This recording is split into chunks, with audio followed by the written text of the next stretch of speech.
હસી કાઢો, સ્માઇલ કરો, કોઈ ટેક્સ નથી, સ્માઇલ ઉપર કોઈ જીએસટી છે? કાંઈ કરતા કાંઈ જીવનમાં ન કરી શકો, કાંઈ નહીં, હસતા રહ્યો, ખુશી થાવ, હસતા રહ્યો. તમને ને મને જીવવા મળ્યું છે ભગવાનની મોટી ભેટ છે, લક્ષ્મીનારાયણ દેવની કૃપા છે.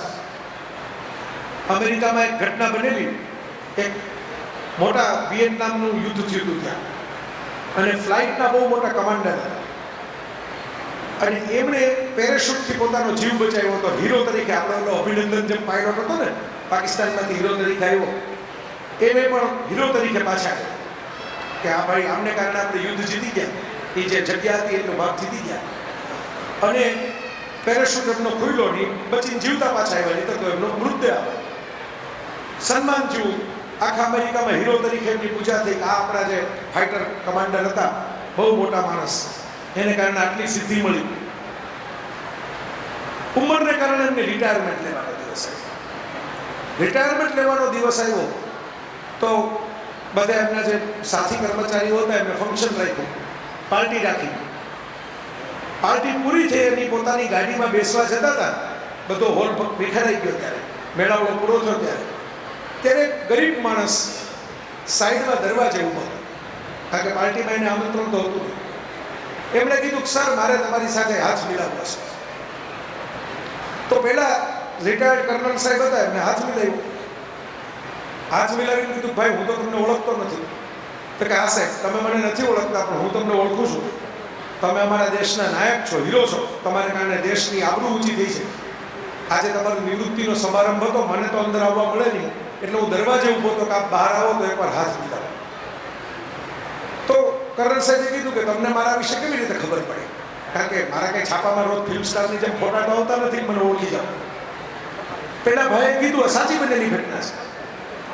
પેલા ભાઈએ કીધું કે સાહેબ તમને યાદ છે તમે આજે જીવતા મારી સામે ઊભા છો, ના સન્માન બધા તમને મળે છે, તમારે પેરાશૂટથી ઠેકડો માર્યો તો તમે બચી ગયા, બાકીનું પ્લેન આખું બળી ગયું. તો કે હા હા એને કારણે તો આજે અહીં છું. એ કહે કે તમારો પેરાશૂટ છે ને મેં પેક કર્યો હતો. હું તો મજૂર માણસ છું, મારું કામ તો ફેક્ટરીમાં મજૂરી કરવાનું છે, પણ હું મારું કામ ભગવાનને સામે રાખીને પૂરી ચીવટથી, સીસીટીવી હોય કે ન હોય, આપણી ભાષામાં કહીએ પૂરી નિષ્ઠાથી, પૂરી પ્રામાણિકતાથી કરું છું. મને ભગવાને આ મોકો આપ્યો તો હું મારા પેરાશૂટમાં જો ભૂલ કરત તો તે દિવસે પેરાશૂટ ટાણે ખુલે જ નહીં, અને ટાણે ખુલે જ નહીં તો તમે આ યુદ્ધ જીતીને આપણે દેશનું સન્માન મેળવવા અત્યારે હોત નહીં. તો મને એમ થયું કે હું તમારી સાથે એકવાર હાથ મિલાવી. પેલા કર્નલ સાહેબે રિટાયર્ડ થઈને આખું પુસ્તક લખ્યું, who is packing your parachute. અને એમાં એમણે લખ્યું કે જિંદગીમાં બહુ દુઃખ આવે, હતાશા આવે તો યાદ રાખજો કે કેટલાય સામાન્ય માણસો જેને તમે ઓળખતાય નથી, કોઈક તમારા માટે મજૂરી કામ કરે છે, કોઈક કડિયા કામ કરે છે, કોઈક તગારા ઉંચકે છે, કોઈક ઘરે દૂધ આપી જાય છે, કોઈક તમારા માટે કંઈ ખેતી કામ કરે છે, કોઈક વાવેતર કરે છે. સામાન્ય માણસો છે એ નીતિથી કામ કરે છે, એની ઈમાનદારીને કારણે તમને જીવન જીવવા મળ્યું છે. મારો પેરાશૂટ સરખી રીતે પેક કરીને આપ્યો તો એ ટાણે ખુલી ગયું. તો જિંદગીમાં તમારી પાસે કોઈક સુખ મળે, કોઈ વૈભવ મળે, કોઈ સારી જિંદગીમાં તમે જીવી શકો તો માત્ર પોતાનું વિચારતા નહીં, થોડુંક બીજાનો વિચાર કરીને જીવવાનું ચાલુ રાખજો. બહુ અગત્યની વાત આ છે. થોડુંક બીજા માટે પણ, કિસી કી મુસ્कुराहट पे हो इशार, किसी का दर्द ले सके तो ले उधार, किसी के वास्ते हो तेरे दिल में प्यार, जीना इसी का नाम. થોડુંક આપણી પાસે જાજુ હોય તો થોડુંક જેટલું આપશો ને એટલું વધશે, એવો મારો અનુભવ છે. નાની મોટી જગ્યાએ કંઈક આપ્યા રાખો, વધે, સારું થાય. મારા મિત્રો, દિવાળીનો તહેવાર છે ને એ સામાજિક મેળાવડો છે. ભારતમાં પહેલા દિવાળી ઉપર બધા ભેગા થતા. પહેલો દિવસ છે વાઘ બારસ. વાઘ બારસ નહીં, વાઘ બારસ. વાઘ એટલે વાણી, સરસ્વતી. આપ તો સાહેબ વિદ્વાન છો, આપને ખબર હોય. વાણી એટલે સરસ્વતીની પૂજા, નોલેજની પૂજા, જ્ઞાન રાખો. જ્ઞાન એટલે માત્ર ડિગ્રી નહીં ભણવાની, નોલેજ. આમાં ઘણા બહેનો એવા બેઠા હશે જેની પાસે કોઈ મોટી ડિગ્રી નહીં હોય, પણ એની રોટલી ગોળ જ થતી હશે, એની રોટલી ચોરસ નહીં થાય. એ નોલેજ છે. મને કયો આપો, રોટલી આપો. તૈયાર વેલણ આપો, તૈયાર પાટલો આપો, તૈયાર રૂમ બનાવીને આપો તોય ગોળ ન થાય, ચવળ થાય, જાડી થાય, અફઘાનિસ્તાનના નકશા જેવી થાય. મારી પાસે એ નોલેજ નથી. એવું માનતા નહીં કે નોલેજ એટલે ખાલી કોલેજમાં ભણ્યા અંગ્રેજી બોલતા આવડ્યું એટલે જ નોલેજ.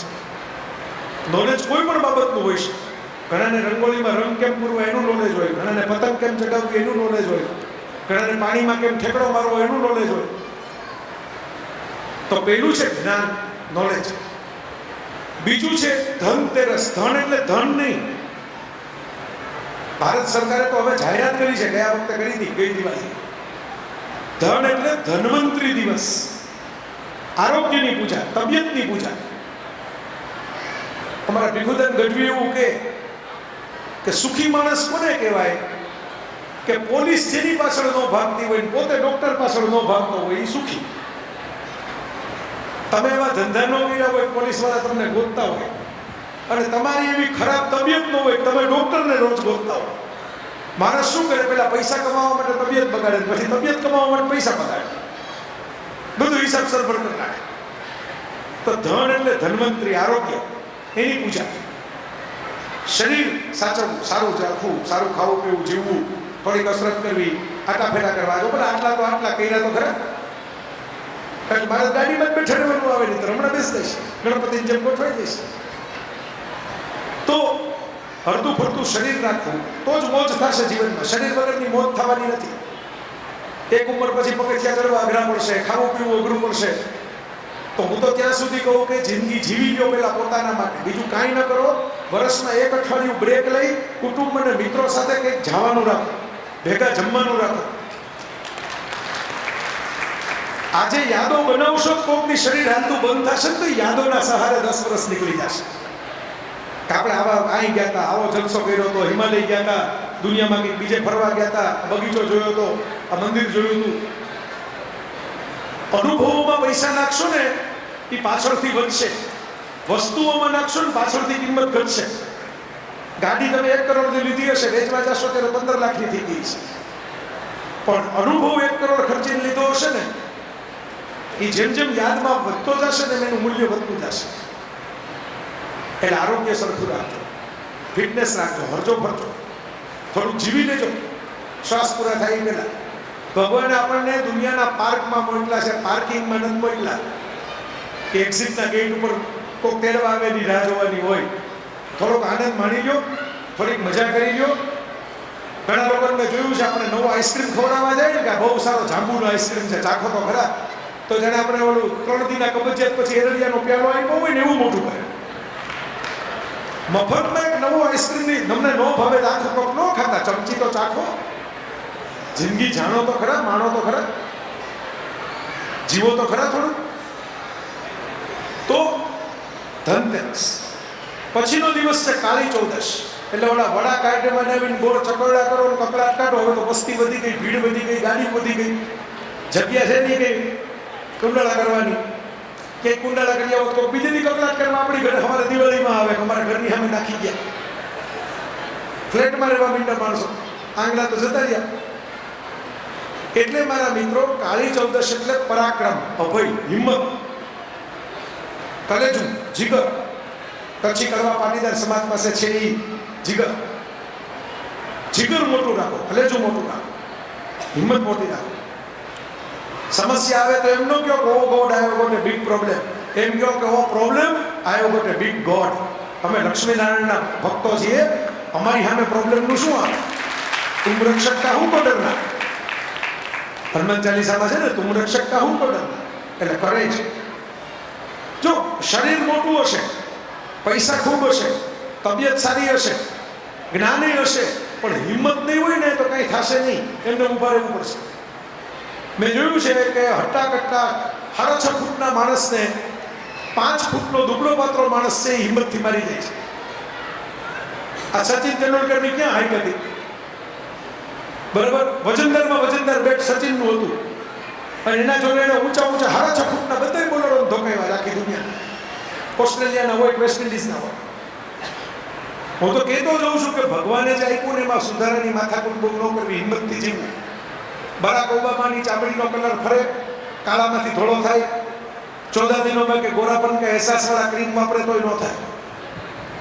સચિનની હાઈટ વધી આટલું